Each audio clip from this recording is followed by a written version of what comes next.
Hello बच्चों, आज का जो हमारा टॉपिक है वो है इलेक्ट्रोस्टैटिक्स ऑफ कंडक्टर्स। देखिए बच्चों, इस टॉपिक में हमारे पास क्या होगा, कोई चार्ज्ड कंडक्टर होगा। तो चार्ज्ड कंडक्टर में जो चार्ज होता है वो कैसा होना चाहिए, स्टैटिक होना चाहिए। ठीक है, स्टैटिक होता है। इसीलिए बच्चों हमारे टॉपिक का नाम है इलेक्ट्रोस्टैटिक ऑफ कंडक्टर। ठीक है, देखो बच्चों, इस टॉपिक के अंदर कुछ इंपॉर्टेंट नोट्स हैं, उन्हें हम डिस्कस करने वाले हैं। ठीक है, देखो जैसे एनसीईआरटी में दिखा देता हूं मैं आपको। आपका टॉपिक ये है इलेक्ट्रोस्टैटिक ऑफ कंडक्टर, और इस टॉपिक के अंदर बच्चों कुछ इंपॉर्टेंट नोट्स हैं। ठीक है, इन्हीं को हम यहाँ डिस्कस करने वाले हैं। जैसे पहला नोट्स ये है, inside a conductor electric field is zero. ठीक है, इन्हें हम डिस्कस करेंगे। दूसरा ये है, तीसरा आपका ये है, थर्ड, फोर्थ ये है। तो इन्हें हम वन बाय वन डिस्कस करने वाले हैं। देखो बच्चों, पहला पॉइंट क्या कह रहा है आपका कि inside a conductor electric field is always zero. वो ये कह रहा है कि जो कंडक्टर होता है उसके अंदर जो इलेक्ट्रिक फील्ड होती है वो जीरो होती है। देखो जैसे मान लो बच्चों, कंडक्टर आप रैंडमली किसी भी शेप का ले सकते हो। जैसे यहां पे आप देखो एनसीईआरटी ने कंडक्टर इस तरीके का ले रखा है, किसी भी शेप का आप कंडक्टर ले सकते हो। ठीक है, तो inside a conductor electrostatic field का मतलब होता है इलेक्ट्रिक फील्ड इज जीरो। अब देखो जैसे मान लो बच्चों, ये हमारा कंडक्टर है और एक दूसरा कंडक्टर ये है। तो इन दोनों कंडक्टर में क्या अंतर है? अंतर यह है कि ये वाला कंडक्टर इलेक्ट्रिकली न्यूट्रल है और ये वाला कंडक्टर पॉजिटिवली चार्ज्ड कंडक्टर है। तो बच्चों, इलेक्ट्रिकली न्यूट्रल का मतलब क्या होता है, पहले से समझ लो। इलेक्ट्रिकली न्यूट्रल, वैसे बच्चों ये जो मैं अभी बता रहा हूं यहां पे, जो हम डिस्कस करने वाले हैं, ये हम फर्स्ट चैप्टर में भी डिस्कस कर चुके हैं। ठीक है, तो सबसे पहली बात, इलेक्ट्रिकली न्यूट्रल कंडक्टर उसे बोला जाता है जिस बॉडी में बच्चों नंबर ऑफ इलेक्ट्रॉन और नंबर ऑफ प्रोटॉन क्या होते हैं, इक्वल होते हैं। ओके, तो अगर कोई बॉडी इलेक्ट्रिकली न्यूट्रल है तो इसका मतलब क्या होता है, नेट चार्ज जीरो होता है। समझ में आ रहा है? अब देखो नेट चार्ज जीरो क्यों होता है बच्चों, किसी भी बॉडी का अगर हमें नेट चार्ज निकालना है तो नेट चार्ज कैसे निकाला जाता है पता है आपको? ये भी मैं फर्स्ट चैप्टर में आपको बता चुका हूं। देखो बच्चों, इसे इलेक्ट्रिकली न्यूट्रल बोला जा रहा है इस कंडक्टर को। इसका मतलब नंबर ऑफ इलेक्ट्रॉन और नंबर ऑफ प्रोटॉन क्या है, इक्वल है। तो प्रोटॉन की वजह से पॉजिटिव चार्ज होता है, इलेक्ट्रॉन की वजह से क्या होता है, नेगेटिव चार्ज होता है। तो बच्चों, प्रोटॉन की वजह से अगर मान लो पॉजिटिव चार्ज है तो उसे मैंने क्या मान लिया, मैंने 3 कूलम मान लिया कि इस बॉडी के अंदर 3 कूलम का चार्ज है। फिर हम क्या करेंगे बच्चों, जो नेगेटिव चार्ज होगा, नेट चार्ज निकालने के लिए जो पॉजिटिव चार्ज है और जो नेगेटिव चार्ज है उन्हें ऐड करेंगे। तो बच्चों प्लस, और इलेक्ट्रॉन की वजह से जो चार्ज होगा वो कितना होगा, नेगेटिव 3 कूलम होगा ना, क्योंकि नंबर ऑफ इलेक्ट्रॉन और नंबर ऑफ प्रोटॉन क्या है, इक्वल है।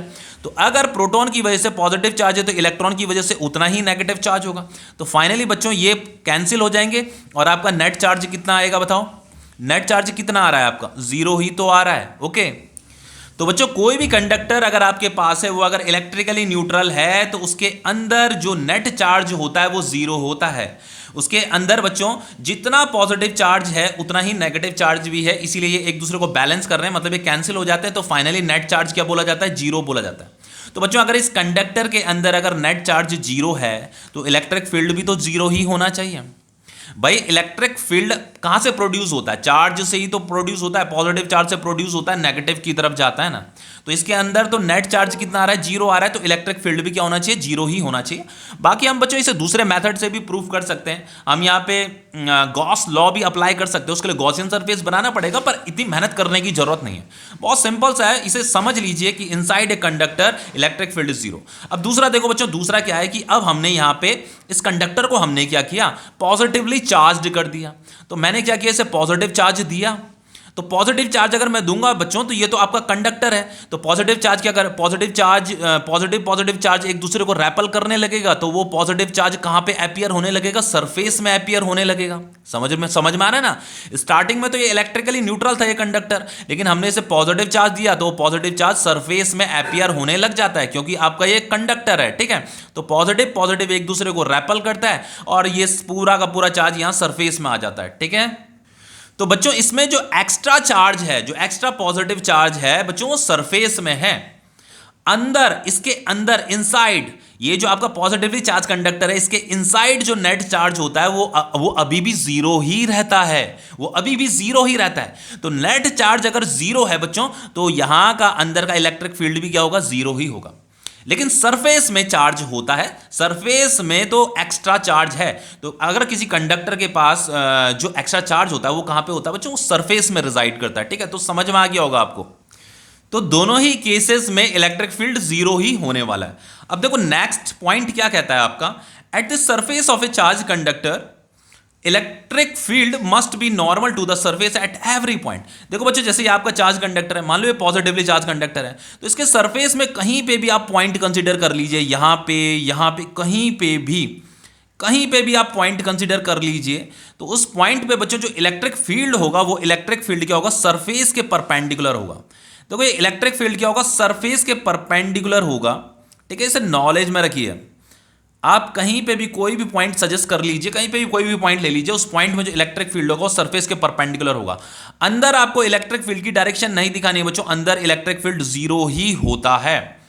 देखो बच्चों, अंदर इलेक्ट्रिक फील्ड जीरो क्यों होगा? बहुत से बच्चे ये सोच रहे होंगे सर ये पॉजिटिव चार्ज है तो पॉजिटिव की वजह से तो इलेक्ट्रिक फील्ड अवे होता है। तो देखो बच्चों, अंदर क्यों होता है जीरो, एक और तरीके से समझा जा सकता है। मान लो यहाँ पे मैंने कोई पॉइंट ले लिया, तो बच्चों इस पॉजिटिव की वजह से इलेक्ट्रिक फील्ड इधर होगा, और इस वाले पॉजिटिव की वजह से इलेक्ट्रिक फील्ड इधर होगा, फिर इस पॉजिटिव की वजह से इलेक्ट्रिक फील्ड इधर होगा, इस पॉजिटिव की वजह से इलेक्ट्रिक फील्ड इधर होगा, इसकी वजह से इधर, इसकी वजह से इधर। तो फाइनली बच्चों यहाँ पे जो नेट चार्ज आता है ना वो जीरो ही आता है। तो इलेक्ट्रिक फील्ड जो इनसाइड द कंडक्टर, चाहे वो आपका न्यूट्रल कंडक्टर है चाहे आपका चार्ज कंडक्टर है, इलेक्ट्रिक फील्ड इनसाइड जीरो ही होता है। बस सरफेस में यहाँ पे क्या होता है बच्चों, एक्स्ट्रा चार्ज होता है। जब भी हम उसे पॉजिटिव चार्ज प्रोवाइड करेंगे तो उसमें एक्स्ट्रा पॉजिटिव चार्ज आ जाएगा, तो उसी को पॉजिटिवली चार्ज बॉडी बोलते हैं। ठीक है, तो उसमें जो इलेक्ट्रिक फील्ड होगा, इलेक्ट्रिक फील्ड सिर्फ सरफेस में होता है, यहाँ पे सरफेस में होता है। और इलेक्ट्रिक फील्ड ऐसे क्या होगा, सरफेस के ऐसे बाहर की तरफ होगा, आउटवर्ड, अंदर की तरफ नहीं होगा, बाहर की तरफ होगा। ठीक है, और सरफेस के परपेंडिकुलर होगा। जैसे मान लो यहाँ पे अगर मैं छोटा सा एरिया एलिमेंट लेता हूं, तो इस छोटे से ये जो प्लेन सरफेस है बच्चों, इस एरिया एलिमेंट के क्या होगा, परपेंडिकुलर होगा इलेक्ट्रिक फील्ड। ठीक है, तो इस सरफेस की जो ये छोटा सा सरफेस है ना, इस सरफेस के ये जो इलेक्ट्रिक फील्ड है, इलेक्ट्रिक फील्ड क्या है, परपेंडिकुलर है। परपेंडिकुलर मतलब नॉर्मल है। अब देखिए इसे प्रूव भी किया जा सकता है। मान लो बच्चों यहां पे मैंने ये एक प्लेन सरफेस कंसीडर कर दिया। ठीक है, यहां पे जैसे इसका ये जो सरफेस है ना, ये वाला मैंने प्लेन सरफेस कंसीडर कर दिया, ये हमारा प्लेन सरफेस है। ठीक है, और यहां पे बच्चों इलेक्ट्रिक फील्ड की डायरेक्शन, मान लो इलेक्ट्रिक फील्ड तो कैसा होना चाहिए, सरफेस के परपेंडिकुलर होना चाहिए ना, जैसे ऐसे होना चाहिए था सरफेस के परपेंडिकुलर ऐसे। तो हमने इस बार क्या किया, इलेक्ट्रिक फील्ड को किसी थीटा एंगल पे ले लिया, सरफेस के साथ वो कुछ थीटा एंगल बना रहा है, मान लो ऐसा। ठीक है, वैसे तो एक्चुअल में कोई भी जो चार्ज बॉडी होगी बच्चों, चार्ज बॉडी से जो इलेक्ट्रिक फील्ड बनता है, चार्ज बॉडी से जो इलेक्ट्रिक फील्ड निकलेगा वो सरफेस के परपेंडिकुलर निकलेगा। ठीक है, लेकिन हमने यहाँ पे मान लिया कि मान लो ये कोई चार्ज बॉडी है और इससे जो इलेक्ट्रिक फील्ड निकल रहा है वो क्या निकल रहा है, इस तरीके से थीटा एंगल पे निकल रहा है। तो बच्चों इस इलेक्ट्रिक फील्ड का एक कंपोनेंट इधर बनेगा, एक कंपोनेंट इधर बनेगा। तो ये वाला जो कंपोनेंट होगा वो ई कॉस थीटा होगा, और ये वाला जो कंपोनेंट होगा वो ई साइन थीटा होगा। तो बच्चों ये जो कंपोनेंट है, ये जो इलेक्ट्रिक फील्ड का जो कंपोनेंट है वो सरफेस में लाई कर रहा है। सरफेस में क्या है बच्चों, पॉजिटिव चार्ज है, हर जगह पॉजिटिव चार्ज है। तो ये पॉजिटिव चार्ज इलेक्ट्रिक फील्ड के कांटेक्ट में आ जाएगा, तो ये चार्ज क्या करने लग जाएगा, मूव करने लगेगा ना, जिसकी वजह से करंट फ्लो होने लग जाएगा। समझ में आ रहा है? तो बच्चों यहां पे चार्ज मूव नहीं कर सकता, क्योंकि हमारा टॉपिक क्या है, हमारा टॉपिक क्या, इलेक्ट्रोस्टैटिक है। मैंने स्टार्टिंग में बोल दिया था कि कंडक्टर में जो चार्ज होगा बच्चों वो स्टैटिक होना चाहिए। तो इसीलिए बच्चों इलेक्ट्रिक फील्ड जब परपेंडिकुलर होती है ना, देन चार्ज क्या रहता है, स्टैटिक रहता है। लेकिन अगर वो गलती से भी किसी परपेंडिकुलर ना होकर के किसी थीटा एंगल पे अगर वो होगी, तो देन बच्चों ये ई कॉस थीटा सरफेस के कांटेक्ट में आ जाएगा और वो चार्ज मूव करने लग जाएगा। बल्कि एक्चुअल में चार्ज क्या होता है, स्टैटिक होता है, वो मूव नहीं कर सकता। तो कोई भी जो चार्ज बॉडी होती है, चार्ज बॉडी का जो चार्ज होता है बच्चों, कंडक्टर कोई भी कंडक्टर अगर चार्ज है, पॉजिटिवली चार्ज है, तो उसका जो पॉजिटिव चार्ज होता है वो मूव नहीं करता है। वो इसीलिए मूव नहीं करता है क्योंकि जो इलेक्ट्रिक फील्ड होती है वो सरफेस के क्या होती है, परपेंडिकुलर होती है, मतलब नॉर्मल डायरेक्शन में होती है। देखो समटाइम्स ये क्वेश्चन आ जाता है, तो आपको आंसर में क्या लिखना है। देखो बच्चों ये क्वेश्चन आ जाता है आपका कि why at the surface of a charge conductor, why at the surface of a charge conductor electric field must be normal to the surface. अब आप इसका आंसर क्या लिखोगे, तो देखो यहां पे एनसीईआरटी में इसका आंसर लिखा है बच्चों कि if electric field were not normal to the surface, कि मान लो अगर इलेक्ट्रिक फील्ड नॉर्मल नहीं है, जैसे मैंने यहां पे इलेक्ट्रिक फील्ड को थीटा एंगल पे ले लिया था। ठीक है, तो ऐसे ही आपको लिखना है कि if electric field were not normal to the surface, then बच्चों it would have some non zero component, तो उसका एक नॉन जीरो कंपोनेंट बनने लगेगा अलोंग द सरफेस। जैसे ई कॉस थीटा बना था, यहां पे बन रहा था ना, देखो ये अलोंग द सरफेस क्या बन रहा है, ई कॉस थीटा बन रहा है। ठीक है, देन बच्चों फिर आपको क्या लिखना है, free charge on the surface, तो उसके सरफेस में जो पॉजिटिव चार्ज है, जो एक्स्ट्रा चार्ज है on the surface of the conductor would then experience a force and move. तो बच्चों उस ई कॉस थीटा की वजह से यहां पे जो पॉजिटिव चार्ज है वो फोर्स एक्सपीरियंस करने लगेंगे और वो मूव करने लगेंगे, जो कि पॉसिबल नहीं है क्योंकि हमारा जो चार्ज है बच्चों वो क्या है, स्टैटिक होना चाहिए। ठीक है, तो आप समझ गए होंगे इसका आंसर क्या लिखना है आपको। ठीक है, अब देखिए नेक्स्ट हमारा क्या है, यहीं पे इसी का जो थर्ड जो इंपॉर्टेंट पॉइंट है वो क्या कह रहा है, देखो यहां पे कह रहा है the interior of a conductor can have no excess charge in the static situation. तो यहां पे कह रहा है कि inside the conductor there is no excess charge. बच्चों जैसे मान लो ये आपका चार्ज्ड कंडक्टर है, पॉजिटिवली चार्ज कंडक्टर है, तो वो ये कह रहा है कि interior of a conductor can have no excess charge. तो बच्चों जो एक्सेस चार्ज का मतलब एक्स्ट्रा चार्ज, तो जो एक्स्ट्रा पॉजिटिव चार्ज है वो तो कहां पे होता है, सरफेस में होता है ना, अंदर तो कोई चार्ज होता ही नहीं है। अभी स्टार्टिंग में बताया तो था मैंने कि इसके अंदर जो चार्ज होता है बच्चों वो क्या होता है, जीरो होता है। तो इसके अंदर जो चार्ज है बच्चों वो क्या है, नेट चार्ज कितना है, जीरो नहीं बताया था अभी। यहां पे क्या बताया था, नेट चार्ज क्या है, जीरो है। नेट चार्ज क्या है, जीरो है। तो यही हमें क्या करना है, यहां पे प्रूफ करना है कि नेट चार्ज क्या होता है, जीरो होता है। अब देखो इसे कैसे प्रूफ करेंगे, तो बच्चों हम गॉस लॉ लगाएंगे, बहुत सिंपल है। बाय गॉस लॉ फ्लक्स क्या होता है बच्चों, फ्लक्स होता है आपका net charge inside divided by epsilon not, यही होता है ना फ्लक्स का फॉर्मूला। फाइनली ये जो फ्लक्स होता है ये integral of E dot D A B होता है। ठीक है, तो ये हो जाएगा आपका क्यू इनसाइड।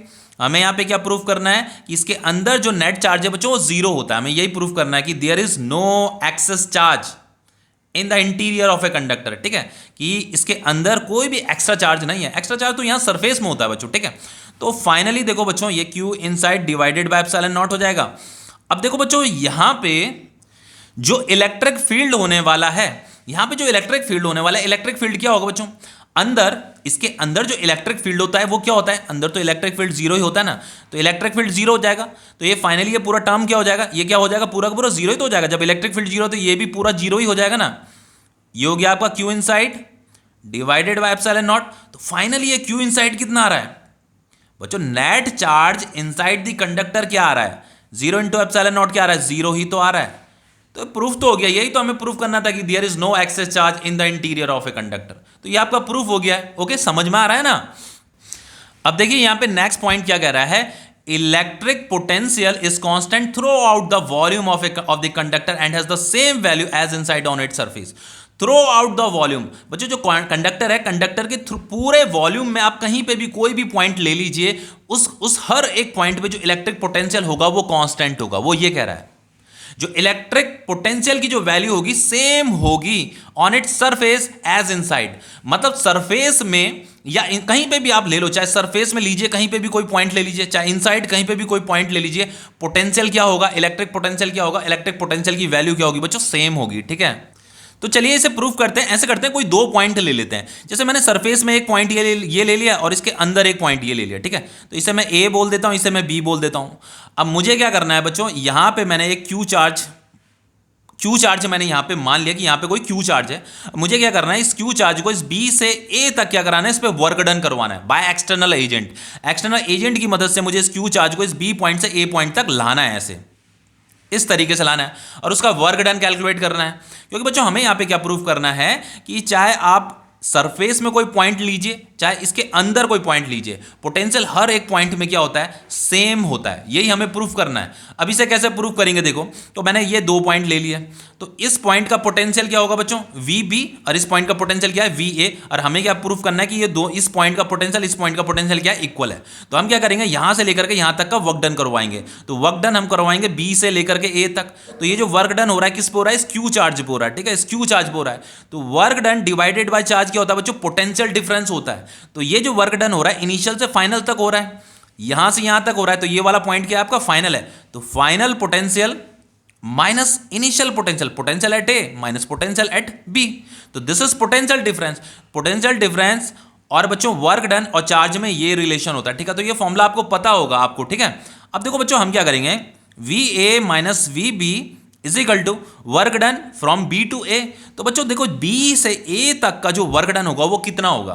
देखो बच्चों इसके अंदर तो इलेक्ट्रिक फील्ड क्या है, जीरो है, तो अंदर तो इलेक्ट्रिक फील्ड है ही नहीं। तो बच्चों अगर यहां कोई इलेक्ट्रिक फील्ड है ही नहीं, तो जब हम जहां पे इलेक्ट्रिक फील्ड नहीं होती बच्चों, वहां पे जब आप किसी एक्सटर्नल एजेंट की मदद से वर्क डन करते हो ना, तो वर्क डन जीरो आता है। क्योंकि बच्चों जब आप इस चार्ज को इधर ला रहे होंगे ना, एक्सटर्नल एजेंट की मदद से इधर ला रहे होंगे, इधर ला रहे होंगे, तो जिधर डिस्प्लेसमेंट हो रहा है उसके अपोजिट डायरेक्शन में कोई भी इलेक्ट्रोस्टैटिक फोर्स नहीं है, देन उस वाले केस में वर्क डन क्या होता है, जीरो होता है। तो ये मैं कई बार आपको बता चुका हूं कि अगर किसी रीजन में इलेक्ट्रिक फील्ड जीरो है और वहां पे अगर आप एक्सटर्नल एजेंट की मदद से वर्क डन कर रहे हो, तो वर्क डन क्या आता है, जीरो आता है। तो वर्क डन क्या आएगा, जीरो आएगा, ठीक है, डिवाइडेड बाय क्यू। तो फाइनली ये V A minus V B is equal to क्या हो गया, जीरो। तो बच्चों पोटेंशियल एट ए अब पोटेंशियल एट बी क्या हो गया, क्या हो गया, इक्वल प्रूफ हो गया। यही तो हमें प्रूफ करना था कि सरफेस में भी पोटेंशियल और सरफेस का पोटेंशियल और यहां अंदर कोई एक भी पॉइंट ले लीजिए, वहां पे का पोटेंशियल क्या होता है, इक्वल होता है, ठीक है। अब देखिए बच्चों नेक्स्ट पॉइंट क्या है हमारा, यहां पे कह रहा है electric field at the surface of a charge conductor is कितना, electric field sigma upon epsilon naught दे रखा है। वो ये कह रहा है कि कोई भी अगर चार्ज कंडक्टर है तो उस चार्ज कंडक्टर के सरफेस पे जो इलेक्ट्रिक फील्ड होता है वो सिग्मा अपॉन एप्सिलॉन नॉट होता है। अब इसका मतलब क्या बच्चों, देखो अंदर तो इलेक्ट्रिक फील्ड जीरो होता है, तो पक्की बात है, ठीक है, ये तो आप रट ही लीजिए कि अंदर इनसाइड द कंडक्टर बच्चों जो इलेक्ट्रिक फील्ड होता है वो जीरो होता है। लेकिन सरफेस में कहीं पे भी सरफेस ले लीजिए, जैसे यहां पे मैंने सरफेस ले लिया, तो यहां पे इलेक्ट्रिक फील्ड यहां पे सरफेस के परपेंडिकुलर होता है, ठीक है, इलेक्ट्रिक फील्ड ऐसे सरफेस के परपेंडिकुलर होगा। कहीं पे भी आप इलेक्ट्रिक फील्ड ले लीजिए, जैसे यहां पे ले लिया मैंने, तो यहां पे इलेक्ट्रिक फील्ड कैसा होगा, ऐसे सरफेस के परपेंडिकुलर होगा, ठीक है, सरफेस के परपेंडिकुलर होगा। तो हमें यहां पे ये प्रूफ करना है बच्चों कि इसके सरफेस में यहां पे जो इलेक्ट्रिक फील्ड होगा उसका जो फॉर्मूला होगा सिग्मा अपॉन एप्सिलॉन नॉट होता है। बस यही हमें प्रूफ करना है। तो बच्चों हम कैसे प्रूफ करेंगे, तो देखो बच्चों हम यहां पे गॉस लॉ अप्लाई करेंगे, ठीक है। तो गॉस लॉ के लिए बच्चों सबसे पहले हमें क्या करना पड़ता है, एक गॉसियन सरफेस बनाना पड़ता है, ठीक है। तो देखो बच्चों हम एक छोटा सा एरिया एलिमेंट कंसीडर करेंगे। तो यहां पे मैं क्या करूंगा, एक छोटा सा एक एरिया एलिमेंट कंसीडर करूंगा, बहुत ही छोटा सा एरिया एलिमेंट है जिसे हम डी ए बोलते हैं, ठीक है, समझ में आ रहा होगा ना, डी ए मतलब छोटा सा एरिया एलिमेंट जिसका एरिया डी है, ठीक है।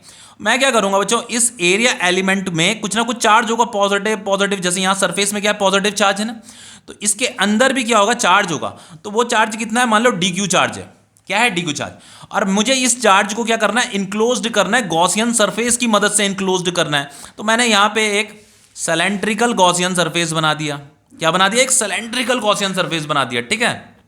मुझे बच्चों ये फॉर्मूला डिराइव करना है, इसीलिए यहां पे जो इलेक्ट्रिक फील्ड है, इलेक्ट्रिक फील्ड के लिए फॉर्मूला क्या है, सिग्मा अपॉन एप्सिलॉन नॉट है, ये फॉर्मूला हमें डिराइव करना है। तो इसीलिए मैंने यहां पे एक गॉसियन सरफेस बना रखा है, सिलेंड्रिकल गॉसियन सरफेस। तो बच्चों ये जो छोटा सा एरिया एलिमेंट है, इस एरिया एलिमेंट में यहां अंदर जो चार्ज है ना, जो इस सिलेंड्रिकल गॉसियन सरफेस के अंदर जो इनक्लोज्ड हो रहा है, इसका चार्ज कितना, डी क्यू। और यहां पे का जो छोटा सा एरिया है वो कितना है, डी ए। तो ये वाला एरिया भी डी ए होगा, ये वाला एरिया भी डी ए होगा।